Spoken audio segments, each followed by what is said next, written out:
All right, it is 2 o'clock. Good afternoon, everyone. I am very excited for this next edition of Bring a Hacker to Work Day. Our guest today is from SRA, and his name is Garrett Fales, and he does a lot of things, has a lot of hats, but I'll let him introduce himself and tell you, what he does. Garrett, you're up. Great. Hi, everyone. My name is Garrett Fales. I work for Security Risk Advisors, doing security consulting. So my day-to-day is it's a whole host of different things. So my focus has, since I've been in consulting for a little over a decade now, I guess about 12 years, has been mostly on red with a smattering of blue. So selling things in performing penetration testing, red teams, social engineering. We do physical security like break-ins, stuff like that. On the blue side, it's more security architecture, systems architecture, program development, done incident response, kind of like you name it. I've probably touched it at some point, even all the way to like governance, risk, and compliance. So have touched a ton of things, but frankly, not even a small portion of what security is, because it's such a huge discipline and so much in it. Really, and prior to that, I was a sysadmin for a while, through college. And then, kind of prior to that, I kind of like a small, computer repair and, fix your stuff up business as a teenager and as a kid. So I've kind of like progressed up through doing, maybe like more normal, quote normal, or like basic, tech stuff, all the way into like a highly specialized discipline. Cool. So what did you go to school for? Yeah, so I went to school at Drexel University in Philadelphia. My degree is in information systems, so sort of like generic, software IT, or technology related degree. I took some security courses while I was there. At the time, I'm not gonna say there were no security programs out there, but it was usually more of a, kind of a specialized thing. You would take a concentration, or your university might offer a few, related courses. It was not, the field was maybe not, nascent, but it was still kind of evolving into what it is today. Certainly much more of a focus now. You can go to school at a lot of places and get a security focused degree. Like that wasn't an option for me, at least where I went to school. Mm-hmm. So you did information systems. You said you took a couple of security courses here and there. How did you get to the point where you said you started off doing computer repair in high school, and when you were getting ready to graduate. How did you get into that? So kind of getting into the tech side of things, like I grew up in like deep rural Pennsylvania. People talk about, oh, like Pennsylvania, where I grew up kind of makes Pennsylvania look civilized, so to speak. So, I was fortunate enough that, my parents put, what means we had into kind of empowering me, and encouraging my hobbies, which are technology, electronics. I like taking stuff apart, breaking it down into its constituent pieces, figuring it out, then building it back up. Actually, a lot of my initial computer skills were kind of based around, oops, I broke the family computer. I got to fix this before mom and dad find out. But that kind of turned that into like, all right, especially where I was at, nobody really knew how to do that kind of stuff. So easy word of mouth business. I think I charged like a $20 flat fee. I made pretty good money just doing easy fixes on people's home computers, and did a little bit of work for smaller businesses. But it was really, just kind of being encouraged and empowered to pursue that by my family. And did you have to get anything in terms of certifications, or were there any requirements, like as you, I guess, transition from computer repair into sysadmin, or did they say, hey, your experience breaking things and putting them back together was enough? It was, for me, it wasn't mandatory. In certs are always, I think it's maybe not a divisive issue within the industry, but lots of people have really strong opinions about them. For me, I was able to kind of build up my career and progress through it without generally pursuing them. But I wouldn't say that's necessarily like, the normal or even recommended path. Yes, I've worked hard. Yes, I've really applied myself, but I've also been fortunate due to circumstance and just some luck as well. So I think that's helped me kind of skate past the the necessity for certs. And also when I entered the industry, 12-ish years ago in security, there was a lot of different time back then. A lot of the, not that there weren't security certs, but now there's a lot more out there, the more hyper focused. I think it's definitely something that people should look into, but it's not necessarily something I would say, yes, you have to get these certs. My personal view, and keep in mind, I work in, consulting generally for private or publicly traded companies. We don't do a lot of government stuff like that. Depending on your industry and where you want to focus, you might legitimately need certificates to even do your job. It might just be a hard requirement. And they can certainly act as if you're able to get some, even, what people think of more as like fundamental stuff, like the CompTIA ones, people are kind of down on those. I like them. They're good for what they are. They get you a good foundational piece. They're not, out of reach for a lot of people. And like, hey, you can stick that on your resume. It helps you talk intelligently about, here's these domains that I have some experience in now and some knowledge, and here's the proof, basically. But I think I have a reputation as like a just get it done kind of person, and that also kind of helps you skate past some of that stuff. With like, hey, that person, you point to them, you tell them you got a problem, they'll fix it. You bypass some we'll call them some gates that might be put up in your way often. So when we talk about, a lot of my, I guess, career has been doing government consulting. And when we talk about government consulting, it's a little bit different, I think, from private sector consulting, in that we typically have like a functional role that we just repeat, even though we're called a consultant. So I know that on the traditional, the public sector or the private sector consulting, that is a little bit different. You are thrown problems and you are asked to solve them. What does that look like for you?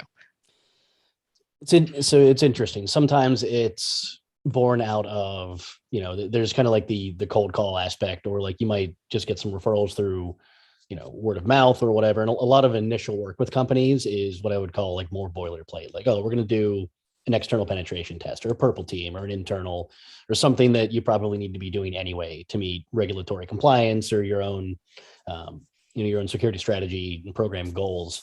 Kind of the more interesting pieces and the things that I like to work on more when you get into like red teams.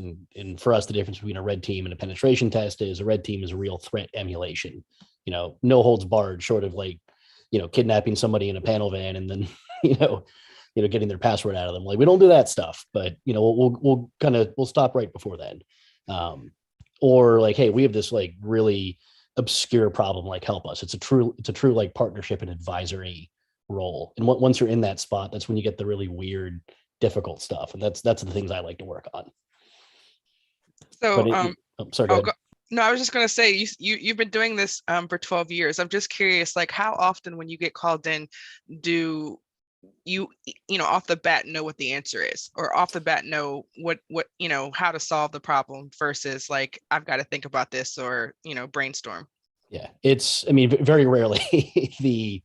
Occasionally, you do kind of come in and you're like, oh, well, like, yeah, I understand what's going on here. Here's your problem. That's usually only because we've already identified this ourselves in our dealings with a company. Something like, all right, here's something that needs to get addressed. More often than not, though, let's say it's especially something like an incident response or like a more difficult, organizational architectural problem. We'll have kind of an initial feel for like, all right, if I already have some lay of the land with a company, I can go in and say, look, here's what I know. Here's where I'd like to start picking this apart. And that's always where you start. If the answer is easy enough to say like, hey, I know it every time, like, what do they need us for? You're going to know some pieces of it maybe off the bat, or, kind of intuit what those might be, but it's always kind of figuring it out. And something I try to avoid, my own hubris, like, oh, of course I know what that means. Like, no, I probably don't, or maybe I do, or I'm super confident that I do. Let's still pick it apart and challenge that assumption. And frequently it'll go like, oh, well, that was just arrogance. Check myself a little bit. So how do you practice your skills? You talked about like kind of like your evolution from computer repair to sysadmin to now doing like red team, blue team, GRC. There's a big gap between going from a system administrator, which maybe Yep. requires like some, maybe some networking information, maybe some computer knowledge. How do you jump from there to like, hey, now I'm doing pen tests and blue Yep. team and GRC related things? So it's for me, it was kind of an evolution in the way I like to think about security as a domain, as a focus, is that it's something that I feel that the people who are most successful in it usually have solid skills in another related area. So, for instance, to be a good pen tester, you probably need some sysadmin background. I'm not saying you had to have worked as a sysadmin, but you need a lot of the same knowledge, or especially if you're doing more, more in depth or more technical pen testing, knowing how networks work at like a really core level, not just like, oh, here's like what a generic high level network diagram looks like, understanding like BGP, like, STP, network segmentation, how VLANs work, really kind of digging deep into, all right, if I need to pivot through this network and remain undetected, or are there, protocols or, other lower level things that might be getting overlooked that I can, kind of take and abuse to get to where I want to go. You need to understand all that stuff, or at least know where to look.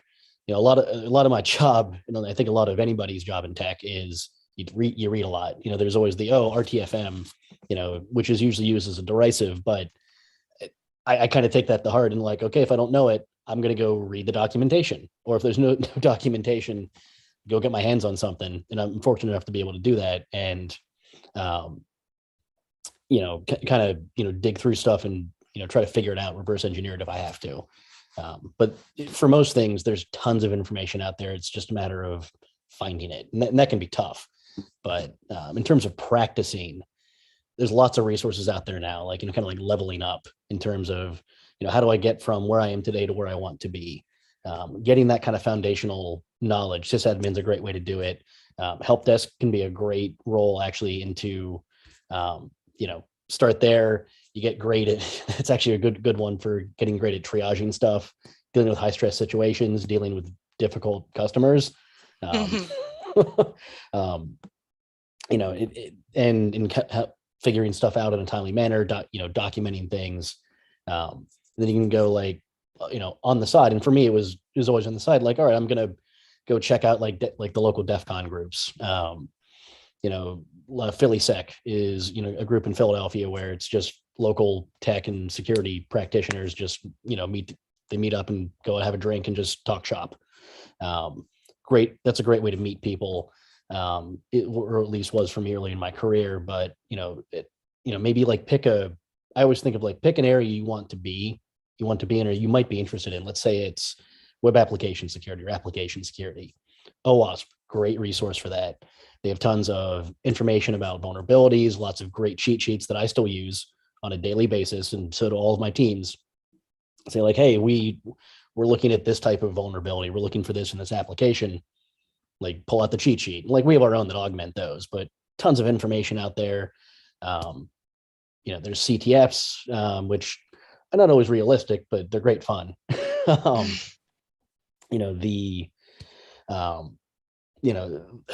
There's that's one way to do it. Tons of labs, vulnerable virtual machines, vulnerable applications. You can kind of dig through a wealth of knowledge and material out there and apply, try, read, make mistakes. That's the big thing. Like, I know people parrot it a lot, but making mistakes is natural and normal. And that's how I learn. And if I go through something and it works the first time, I always wonder what I missed, frankly, especially if it's a new domain. Like I'm not that lucky. Means I probably didn't push myself hard enough. Getting back up, trying again. One of the things I like to point people towards these days is you probably have some local group or organization that is security related, whether that's like, a local ISAC group. You probably have a B-sides organization that's relatively geographically central to you. What else? The Blue Team Village and Red Team Village on Discord. I help out a lot with Blue Team Village. I do their badges, and I'm also involved in the mentorship program there.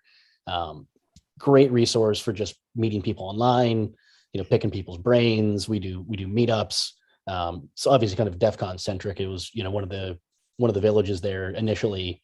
And it's kind of branched out into its own thing now. We still do Defcon, but it's sort of its own entity and space where you can go to just talk to people, meet folks, get good info. And it's not just for blue teamers. Like there's tons of, wolves in sheep clothing, we're all there. it's red and blue stuff. It's picking something, trying to go deep, making mistakes. And if you find out it's not for you, pick something else. There's no shame in figuring out like, hey, I don't actually like this. And security is a huge discipline. You can, if you know in your heart of hearts that you want to be in security, you pick something, you find out like, I don't really like this. Go for something else. Like there's no shortage of sub-disciplines within security that you can try to get into and figure out. And paths into those are going to differ for everybody. I guess I don't have any generalized advice beyond persistence and putting yourself out there. So you mentioned Defcon. We actually just got our application approved to have a girls hack village, so we're very excited about awesome. that. Yeah. So what type of things do you think people can learn from Defcon? You've been for, you said in the blue team and just there in general. Like, what does that look like for people? Defcon's interesting. It's it's like, hacker summer camp and all that stuff. It's great for meeting people. There's always cool talks. These days you're not going to be able to get to see all of them. There's just too much to cover. And like when we go as an organization, like when SRA sends folks, it's always divide and conquer. Like we actually map it out ahead of time. Like, okay, you check out these talks, come, take notes, bring them back. We reshare with the company. But even just like village content, like, hey, these villages are running these events. Excuse me. You go here, make some contacts, report back. To get the most out of DEFCON though, you really do have to go into the plan. Whether that's like, hey, I just want to meet people and network, go hang out at the villages. Great place to learn cool stuff. I think what getting the most out of it depends on like, what do you want? Are you there just to learn?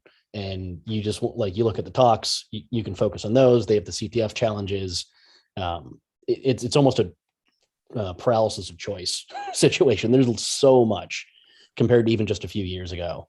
I would say go in with a plan and figure out, and like everything's posted ahead of time. Well, not everything, but most things. And you can kind of build yourself out of many, kind of an itinerary, say, all right, these are the major beats I want to hit. And then, kind of wing it from there is how I usually approach it, and for me, there's also, client relationship building scattered in there. So I have to do a bit of schmoozing and whining and dining along with like, meeting up with old colleagues and friends and, trying to learn from people who are frankly way smarter than me. Yeah, I think that my approach, I actually went for the first time this past year for 29, and my approach was like, hey, this talk looks interesting. This talk looks interesting. Like I always love, Lockpick Village. I've seen that a few times at ShmooCon. I want to stop by there, and that's kind of like the way that like I, generally approached it. But like I said, that was my first time. And then I also noticed that, a lot of people don't actually use like their real name, Yeah. which was very interesting. Yeah, it's and some folks are going to go in with handles, and that's part of the culture. Some people are fine having the real names out there. I'm somewhat of a public figure anyway, due to the nature of my job. So, for me, at least this handle is like whatever. Like everyone can know it. I don't care about that. So as far as the you mentioned that you have other people on your team, other consultants. Mm-hmm. What do you look for if you're trying to bring somebody on your team? Good question. So I try to generalize to passion and interest and drive. So we have like a standard profile, and that's kind of a baseline. Like, hey, if we just get a bunch of applications and nothing here stands out, like we're going to look at, all right, what's your degree? does your GPA indicate that, not only did you do well in, your courses of choice, did you also pay attention to maybe the courses you didn't care about as much? um, stuff like that. But also look at, hey, what are your extracurriculars? What else do you have listed down here? One person who, say, for instance, did not meet our, standard profile, in more recent times, that has subsequently turned out to be an amazing team lead, and actually a manager under me on one of our biggest accounts. He was a private investigator before he transitioned into security consulting. And actually, you know what? I don't even know if he finished his college degree. I forget. He was in the process of doing it when we hired him, and I never bothered to ask again, because I don't care. But the thing that stood out to me was on the side of doing, all of this, his like normal day job, and like he's got crazy, wild stories. PIs are they lead interesting lives. I'll leave it at that. He was getting his OSCP, as offensive security certified professional, on the side, basically, and that to me, I believe, had not yet completed it at the time, but he was working through it and he was able to talk through, hey, like, here's what I'm learning in the labs, here's what we're doing, here's what I'm getting out of it, here's things I don't really know about yet. He was like very open and honest, but able to talk, in depth about what he was doing. We took a chance and it worked out great. I think being able to demonstrate, like, hey, here's what I know, here's like what I'm passionate about, being honest about, here's things I don't know. That's one of the things in the interview process where if you start, maybe you're reaching a little bit too far, interviewers can usually tell. It's always better to be honest and forthcoming about, like, hey, I don't know that, here's how I would figure it out. Or, it's like, that's just outside of my wheelhouse, sorry. Or, or whatever, your approach is. But, him kind of showing that he had that drive and that interest outside of his day job. And then, being able to articulate things about it was what stood out to me. So that goes a long way, at least at our org. And I think your experience, say, working in government consulting, is probably vastly different from mine. Every org has different priorities. They approach things in different ways. And it's tough to give, at least I find it tough to give general advice for, like, hey, do this and it'll always work. Unfortunately, probably not. But at least if you're interviewing with us or an organization like us, those are the things that stand out, like, to us. So, do you guys, when you're, I guess, building your teams, do you approach it like, I guess, like one of those bad jokes, like, like a blue team or a red team and a, physical pen tester, walk into a bar? Yeah. Like, do you approach your teams like that? Or do you just say, hey, I have people who can solve problems and I just put together a group of those? Or do you look at it specifically like, hey, we need somebody who does a little bit of this and somebody does a little bit of this? And yeah. So we tend to kind of tag people to a particular path, and they're not bound to that path. But most folks, when we interview them, they're going to show aptitude or interest in, blue or red, or, CSOC. In our case, we also do. So we'll start them on that path. And we have an internal curriculum that folks can follow. And if it turns out that, hey, this doesn't interest me as much, maybe, you still have to kind of complete your path. But if you want to switch later and we can talk about it and see if it makes sense, then people can do that. But we do try to tag people to a particular path. We find that focusing folks on, one path or the other gives them a more concrete set of criteria to work against. Here's a learning pathway, here's things to focus on and learn. And then if they do decide they want to switch, that's fine. Having blue experience on red is super useful. If you know how things are built and what defenders are looking for in potential pitfalls, like, that makes it more effective on your side on the red to know maybe how to bypass that, or things to look out for when you're in the middle of a pen test, and vice versa. Like, hey, if I'm on the red side, hop over to blue. It's like, here's the nasty secret stuff that I was doing before. You guys don't have any, sim rules for this. Let's build out some correlation here. And that's from sort of like a college hire, or, just like a general entry level applicant. Folks who come in, at a more experienced level, it's usually for a specific role or purpose, where maybe it doesn't fit cleanly into one of the, red or blue spots. but that's always like a weird one-off thing. And I shouldn't say weird. It's always more of a targeted one-off thing. So, do you guys hire a lot of, I guess people who are just about to be done with school or, fresh out of school type of people? Or do Yep. you prefer lean towards the other end of the spectrum? But right now, most of our hiring is focused on, folks who are just getting out of a program. We'll still bring on experienced people when it makes sense. That's just not where we're mostly focused on now. Because building a good pipeline of folks who can kind of come up and learn not only how the industry does things, but the way that we do things, kind of building out a strong team from start to finish and not just like top loading teams. And that's also around just empowering people. Like, hey, if you can take somebody who's coming in at an entry level and help build them up into a good practitioner, hopefully they stick around with us. That's always the hope. But if worst case, they decide not consulting's not for me, go somewhere else. We've empowered them to be more effective in their career and in their life. And that's also rewarding. Yeah, we often say, and by we I mean me and a whole bunch of other people who interface with people who are newly into cyber, that there's not a lot in terms of entry level positions, because if you look online, for the most part, you'll see they want 3 to 5 years plus or minus a CISSP for what they're calling an entry level, like a junior pen tester, or for, you know what I'm saying? Yeah, so junior pen tester with 10 years of experience, that old trick. Right. I don't know who writes these job descriptions, but they're all out of their minds. Like, it's just clueless. And that's very harsh, but like anybody, you can look at some of those and say, this is entry level, has no clue what those words mean. Or they just took a set of requirements that somebody gave them and didn't think critically about it.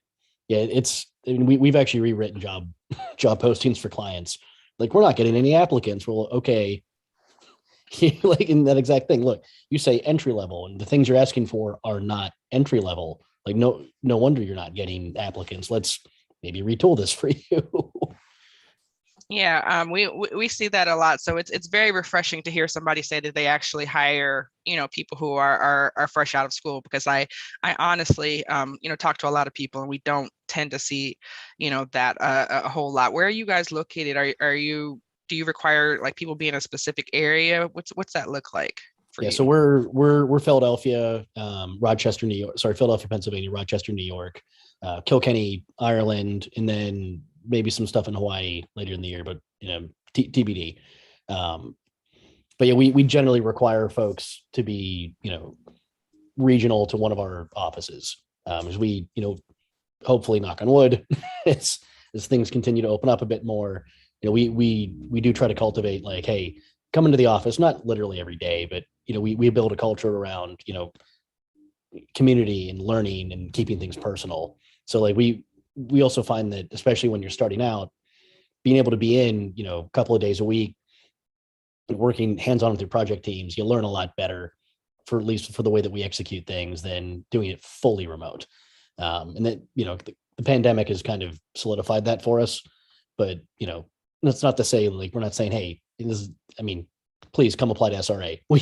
I'm not trying to make this an ad for us, but we do find that kind of in-person collaboration works better. And a lot of our clients have found the same thing, where kind of a hybrid of, maybe work remotely, if you have if you need to for like a personal reason, or, especially if it's like you need to be heads down on something, but being able to be in at least a little bit, we find does help, at least for most folks.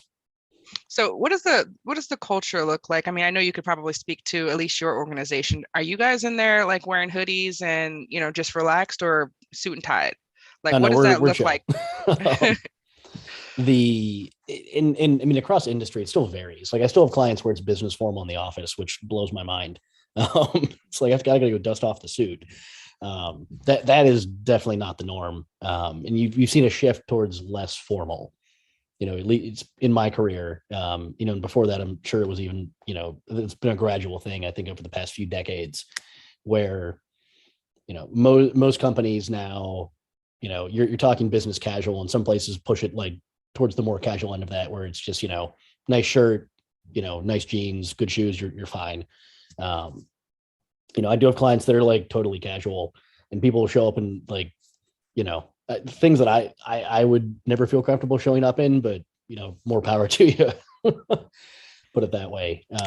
You also get like weird stuff too. Like I have some clients in the clothing industry where they actually have to show up wearing their clothes because they understandably get a bit grouchy, if you show up wearing a competitor's brand. But that's kind of few and far between. But yeah, most places are, business casual at this point, which there's a spectrum of that. But at least us, we're on the nicer side of casual, I guess I'd call it. But Mhm. hoodies, jeans, t-shirt in the summer, no one's, you're not getting hassled over it, but we dress up when we need to. If I'm going to talk to a board or, having like a lunch meeting with a CISO, unless I know that they're super laid back and chill, I'm going to be dressed up. Gotcha. So, we dress for the occasion, I guess is the way I would put it. But that's becoming more the norm, especially in, IT's always been kind of an outlier of like, all right, you're crawling around in, server racks and, building stuff. Like you're not going to be wearing like a suit anyway. So I feel like that, has kind of crept into security or maybe vice versa, where it's like, look, we're here to get work done, not look nice. So. All right, so someone has a question. Going back to hiring people fresh out of school, in your opinion, how fast do your new recruits adapt to the workplace? I know it can be a little intimidating for new recruits to work with professionals. Yeah, I'd say for us, it's pretty quick. But we also have a very intentional training program and kind of approach for how we acclimate people into the workplace. But I've also worked places where that has not been the case. I was fortunate. My start into security consulting was with Big Four. I worked for PricewaterhouseCoopers the start of my career in security. They also had a very structured approach to training, setting expectations and making sure that you had support just as we do, making you feel comfortable and kind of giving you enough support so that you can kind of put yourself out there a little bit and gain confidence in, and learn from your team almost, through observation and osmosis in a lot of ways. You can always say, oh, look, here's how I teach a client facing 101 course where we kind of lay out the do's and don'ts of, here's how to conduct yourself in professional settings and even like while traveling, stuff like that. But learn by doing is how most of our practitioners pick that up. But there's tons of companies out there with bad culture and who don't care about this stuff at all. You just get hired and thrown into the deep end with no guidance. I feel for folks in that situation. I've been super fortunate in my career to have that kind of support and something we've tried to continue, at SRA. All right. So you're talking about the labs earlier, about people who, I guess can express to you what it is that they're interested in. You mentioned like their passion, their interest, and their drives, and using labs as I guess a way to show that. One of the things that we tell people is like, hey, incorporate what you're doing in your home labs into, your resume, incorporate that into, kind of your star stories as far as like you talking about, hey, tell me about a time when whatever, those types of Right. questions. Would you hire somebody who, basically had, does a lot of try hack me, hack the box, home-based lab things, but doesn't necessarily have any other experience? Yeah. Assuming I guess they showed their drive or. Yeah, absolutely. Somebody comes in and says, hey, I run a home lab. And say, okay, what's your stack look like? Hardware, network, software, what do you have running in there? Tell me about the problems you've run into setting that up, difficulties, how you solve those problems, or like, oh, you've been doing a ton of like application security labs, like you tried WebGoat or like one of the darn vulnerable web applications. There's a different name for it if you go search for it. But I've done a bunch of those. Like, great. Tell me about your experience with that. What gave you trouble? What didn't give you trouble? What did you find most interesting? Or, oh, you're doing a ton of hack the box. Like, which environments have you completed? What were again challenges? How you worked through those? Whether it's something more structured like hack the box or like one of the, I'd say innumerable labs and courses out there, or just like, hey, my home lab, show me what you did. Show me, tell me what you did. Explain.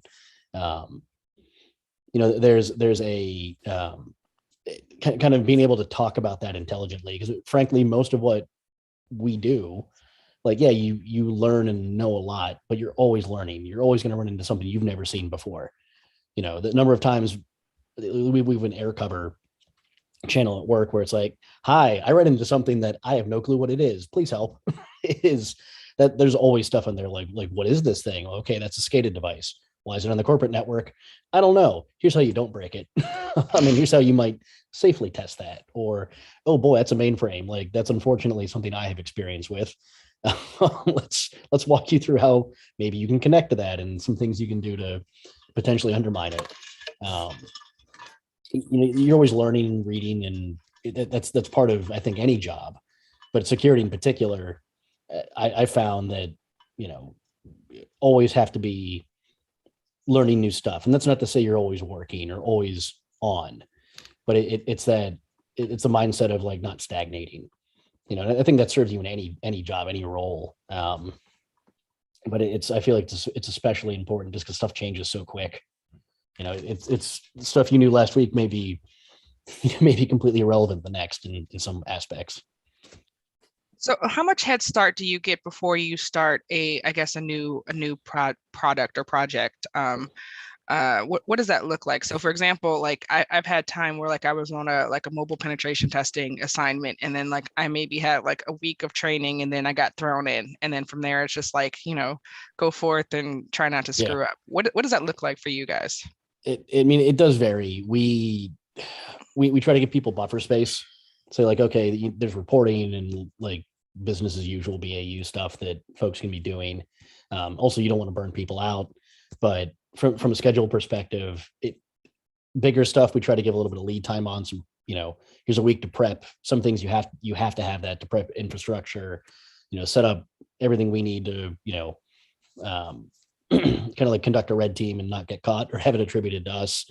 That takes time. Stuff like that, but may also be, I've had clients call me on a Friday, say like, hey, can you kick off an external pen test on Monday?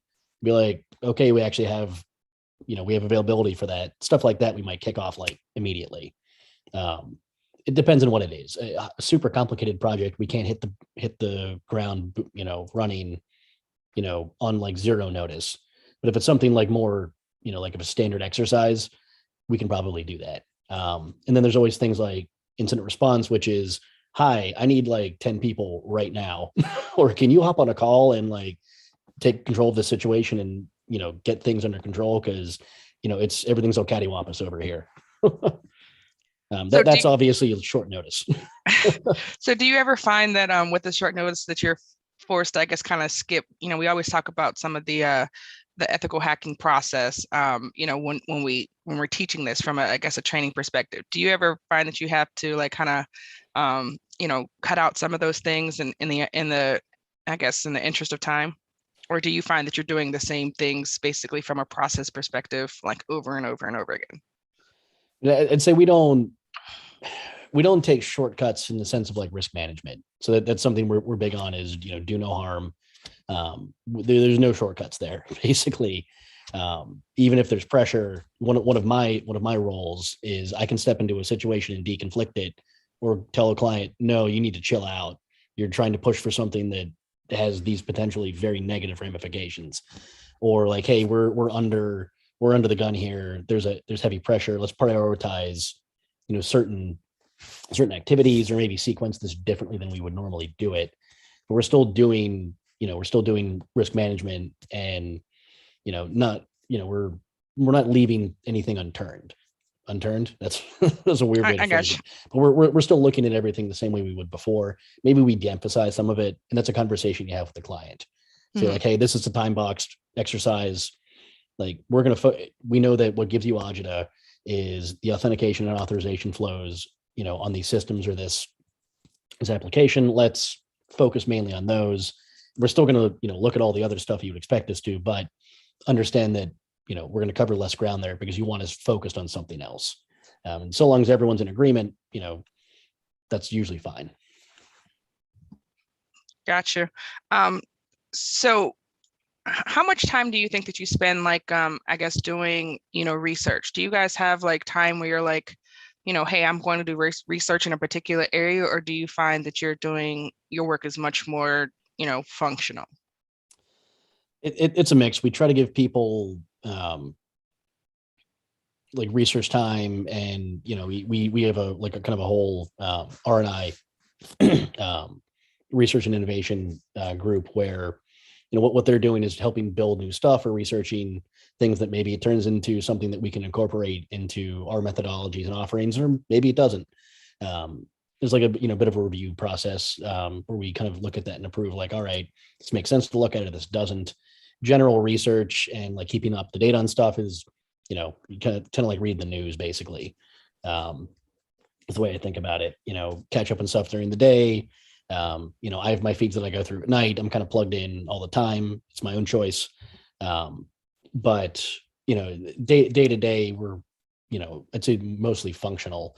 My role is a lot less hands-on than it used to be. I'm still in there helping people figure stuff out, usually stepping in to, maybe help tinker with something that's outside of somebody else's comfort zone, or might be more, kind of on a deeper level than they're used to. But I focus a lot more on project management, client relationship management, setting curriculum, teaching, kind of an empowerment piece where, that's where I'm able to be most effective right now, just because, I'm still in the process of, I got 2 young kids. So that's, my ability to be like, all right, this is going to be, we're going to front load this week and work like, a couple of really long days and then kind of like taper it off. Like, I can do that if I have to, but it's a lot harder for me than, say, somebody who's just like living in their post-college apartment, for instance. Yeah. So when we're talking about like, I guess moving up into, one of the themes that we frequently talk about in BGH is world domination. And, as you move up the, I guess the ranks in organizations, like into management of managers, and the higher you go, the less hands-on you get. So do you find that that's true in the consulting space? I know you said that you step in every now and again, but do you find that you're, even though you're a skilled pen tester and blue teamer and all of those things, that as you deal more with clients that you get less actually hands-on hacking time? And is that to be expected once you start moving up? That's been the case for me. That's not the case for everyone. Pratik, who you'll be talking to, I think, next week, is an example of somebody. He's a peer of mine who he focuses almost entirely on day-to-day execution. I think I'm supposed to call him Bob all week. Yes, I would love it if you refuse to call him anything else but Bob. But so that we have, at least we have different career paths, and every organization is different. Mine's more of what I'd call a traditional consulting model, where you do get less hands-on because you're focusing more on the business aspect of it. I'd say I'm probably about 50-50 of doing what I'll call like the typical managerial stuff versus primary execution on things. But a big part of it for me is, you say world domination. My approach to that is not pulling the ladder up after me. I want to empower the people underneath me to be smarter than I was at their stage in their career than I was, have more resources, get better support, and just be more effective at doing what they want to do. That's, I'm far from perfect at that, but I want to leave, I want to leave the folks who are working under me and with me in a better spot than I was in their situation. And I think that builds a stronger world, stronger company, if you want to be mercenary about it, which I am. But yeah, that's basically the same thing that drives me, that keeps me moving, I think, in this space, is that I want to see people be much more efficient, hit the achievements, the goals much earlier in their careers, and avoid a lot of the same mistakes. So and I typically wait to the end for this, but since we're on the topic, what does world domination look like for you? So you're a manager, you're engaging in clients, you hire people, you've done all of the things in cybersecurity. What does up look like for you? What is what is next, I guess, in your arc or in your evolution and world domination plan? That's an interesting question. I think what's next for me, looks like having built out, a bigger and stronger team that then lets me focus on other personal and professional goals, which I might keep slightly close to the chest, but I can't do that. I mean, I could, but it doesn't help anybody except me. I want to, want to get things as buttoned up as possible and in the strongest place as possible before I can, basically coach and teach myself out of a job. That way I can move on to the next thing. Mhm. So is the way I look at it. But yeah, it's really just kind of not only continuing doing that, building and empowering on my side, but making sure there's a mechanism and a program in place. I don't have to be running that, but I'm definitely contributing to it where, hey, this is its own thing. It's, it exists without me. I love to, I can contribute to it, help build it up, but that engine of, teaching and coaching and empowerment and mentoring is, that once that's in place and running and like really humming, we're in a good spot, and that's a lot of the work that I've done with the Blue Team Village. A good friend of mine, Muteki, she started the whole mentorship program with that, and it's blossomed out into this really big, huge, engine of, connecting mentors and mentees and just, I think it's been highly effective in getting folks who might not have local resources available to them, somebody to talk to and give them professional or even just kind of, personal advice and guidance in their life and in their professional career. I've been fortunate enough to help be part of that kind of like first primary group of mentors, but that work is all hers. I'm not trying to spotlight that on me. She's done a crazy good job at that. I'm super proud of her. So you mentioned earlier that you have little people. So are you raising 2 future hackers or however many future hackers, or what does that look like? No, with my daughters, it's I certainly hope they pick up the same hobbies and interests that I do. I think every parent wants that, where it's like, if you share those with your kids, that's a point of shared reference. And, I find that personally very empowering and it's just nice. Like, hey, when my kids want to like sit down and like play a video game with me or something, or like they get interest in what I'm doing. Kids are still young enough where my oldest is still just kind of like getting into computers. Gaming, perhaps unsurprisingly, is the gateway into that for us. But if they decide they want to be dentists, that's cool too, or like sanitation workers or whatever. As long as they're doing something that they want to do and they find enjoyment and happiness in that, I'm happy. But I selfishly, I do want them to, be little me's, little hackers. So you mentioned the mentoring program that you work with the Blue Team Village. Mm-hmm. How do you direct people who say, hey, I want to be in cybersecurity, but I'm not quite sure, what I want to do? Like, how do you, direct people who, to help narrow down like their interest? Yeah, so you can approach them from a few different ways.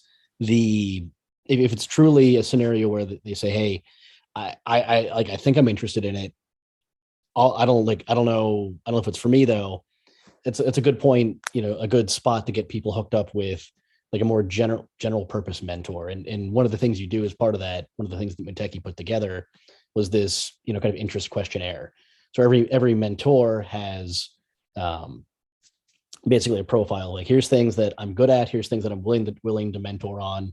Here's things that I'm not willing to mentor on.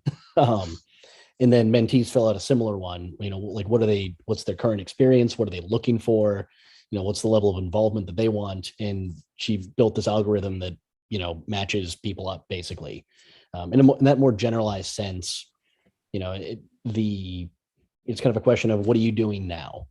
Somebody's path into security, if they're in an adjacent field now, be totally different or likely totally different than somebody who is coming out of college or doing a complete career refresh. One of the folks that we've hired into our CSOC last year, he was a journalist and just decided, you know what, I'm changing careers because I'm not going to put words in his mouth, but I recall from talking to him that said like, the writing might be on the wall for what I do. This looks like something else that I'm interested in, and he's doing great from what I understand. So that was more of a, a complete shift versus a lot of folks I talked to, like, all right, you're a data lake architect, or you're a sysadmin, or you work in help desk. Here's areas that, you might want to like focus on based on my conversation with you, that, give you an idea like, hey, is this for me? And then maybe, if you say like, hey, I find this super interesting, I have some aptitude here, then you can go deeper on it. But I find a lot of that is just trying stuff out on your own time, or if you're fortunate enough to have an employer who says like, hey, you want to make a role change, we'll try to make that work. Lots of places won't do that, which is unfortunate, but places that will, I think that usually works out better. Probably a bit of confirmation bias too, in the sense that places that have that mechanism in place are probably also generally supportive and not toxic, versus places that don't, maybe not so much. So All right. So, and then someone asked in the chat, how do you or your team handle burnout? So I know this is a big deal, in the hacking space. What do you guys do about that? Yeah. So I think one thing I kind of mentioned earlier was, maybe the distinction between being, passionate and super into, security and learning, and always kind of improving yourself, but that doesn't mean you have to be on all the time. Anybody's going to burn out if they're on literally all the time. Everyone's got different thresholds for what that is. Some people can go, 10, 12 hours a day, 5 days a week, and like they can do that their whole life, and it's like cool for them. That's not most people. In fact, that's very negative in terms of like impact on personal life and personal health, I'd say, for most people. The way we handle it is we don't schedule people. Like, the expectation is you don't work. Like, we don't expect that you're going to work 60 hours a week. We expect you're going to work about 40. Some weeks it might be a little bit more. Some weeks might be a little bit less. And we also we don't schedule people in an abusive or aggressive manner. We try to give people buffer time. And when we're not able to do that, we make sure that they get that on the back end. So for instance, some projects might require several weeks of travel.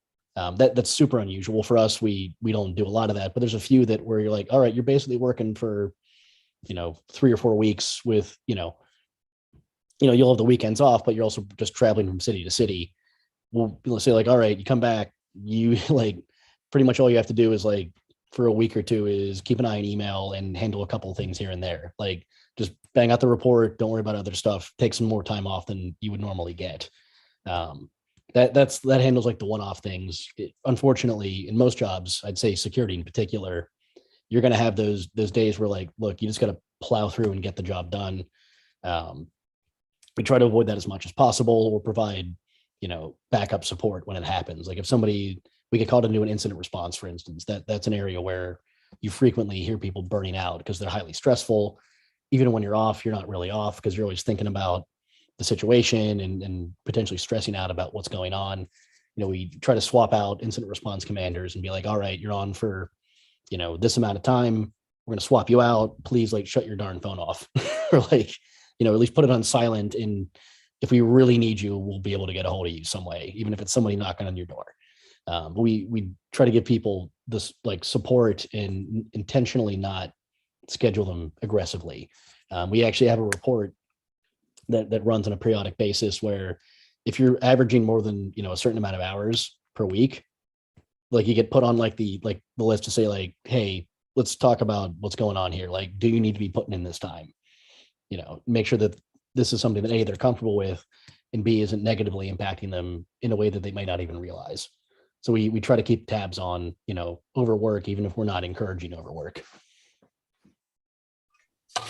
Yeah, I definitely understand that. I think that's, like I said, a common issue, especially, because people, especially when they're new, they want to do a good job, and they feel like, if they don't know as much, they have to spend, twice as much time in order to make sure that they're keeping their jobs. And, so I think that's a real thing that people deal with. Does anybody else have any questions? We are coming up to the top of the hour here. I want to make sure that everybody gets their questions answered.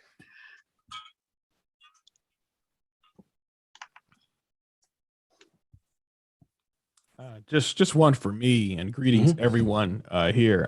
Garrett, just curious, going back to the father piece that wants the children to hopefully latch on to what we do. Like, for you, like, what do you think one of those ways is of garnering young people's attention into this this world of cybersecurity? I mean, from specifically for high school students, it's been really hard to penetrate that. So just wanted some of your thoughts on that. It's a good question. And the high school piece is one that I think there's not a good solution out there. At least I haven't seen one. I know that there's various organizations out there that are trying to focus on I think they all call it like the high school pipeline, which is kind of mercenary, but let's go with that for now. It's what I've seen work with my peers, my friends who have kids who are a bit older than me, and getting them interested in STEM type stuff, not even necessarily just security or computers. It's taking interest they show, and it's for me, that's the hardest thing with not the hardest thing, but one of the harder things about parenting is like, if I'm like tired and burned out and like they want to go deep on something or learn about something, it's like, all right, I can sleep later. Like, let's go watch that documentary. Let's go, let's talk about this and help teach and learn and give them, if they say like, oh, let's learn about planets or like outer space, or like, dad, are aliens real? Like, or, kind of take that and try to run with it from a, getting kids into computers. It's, I think at least what I'm trying to do is start with, hey, get you comfortable with it. What do you like about it? In my oldest case, like, she's starting to really enjoy gaming. So like, well, we're going to start with that. And I'm working on like kind of my own like little curriculum on the side. Like, can we kind of parlay it into like coding, or like, hey, we actually built her a gaming computer out of old parts this year, and she loved that. So like, I want to do more hardware stuff with her. Like, she's always helping me like wrench on stuff. Like, like, okay, like I got to do something to the truck. Like, here, like, hand me sockets and stuff, or like, here, you can take these bolts off. Just like including them and making them interested in the things you're interested in. So I've been trying to approach that. Yeah, I think from the high school level, I don't have an answer for that. That's a tough one. Aside from providing opportunity and trying to empower the kids who are interested in it, that's part of the solution, but I don't think it's the solution. Yeah, Nice. I wish I had a better answer for that. I'm sorry. So someone else says, what superpowers, aka soft skills or certifications, do you look for in new hires? Cool. So certification wise, it's really for new hires, especially in a more entry level role. For us, it's any really CompTIA stuff's good. If somebody's got like an OSCP, like, that's incredible. But even looking at, I look more at what certifications do you have, if you have any. Let's talk about what you learned from that, what you got from that. I don't discount any of them. Some of them are I think more useful than others, but you can learn. You spent the time to put into this. What did you get out of it? Is kind of what I care about. From a soft skills perspective, really just look for, do you have enough social awareness to be like, I guess, quote, professional, not like insult your host or your interviewer, which has definitely happened before. It's always interesting. Like, 2 minutes in, you're committing character assassination. That's an interesting choice. But kind of having at least some degree of social grace. You don't have to be perfect. Like, we train people in how to interact with others and deal with difficult situations. On top of that, sometimes you will be put in awkward or difficult situations. We try to avoid that, but the chance is always still there. But I'd say humility is a big part of it. Like, it's like, yeah, you're probably smart. You're probably not the smartest person at everything. Otherwise, you'd probably already, you'd be an evil genius off with your own lair somewhere if that was the case. So kind of knowing when, to kind of interject yourself, and then maybe also when to listen. That's a big piece, and not overselling yourself in the sense that, you're fabricating stuff. That's like a giant red flag, and it's also pretty uncommon, at least in my experience. But it's kind of that humility piece is probably a bad way to characterize it. I think that has some other connotations that might not be great, but I can't think of a better word to summarize it at the moment. Gotcha. All right, we are coming up. It is now 3 o'clock. So I want to thank you, Garrett, for coming out and hanging out with us today. I really appreciate you sharing your experience in the consulting and pen testing space. And I thank everyone else for coming out with us and hanging out with us on this Sunday to, level up as hackers and cybersecurity professionals. So we appreciate you. And I hope the rest of your travels are safe. Everybody take care and have a good day. Thank you. Thanks for having me. All right, you're welcome.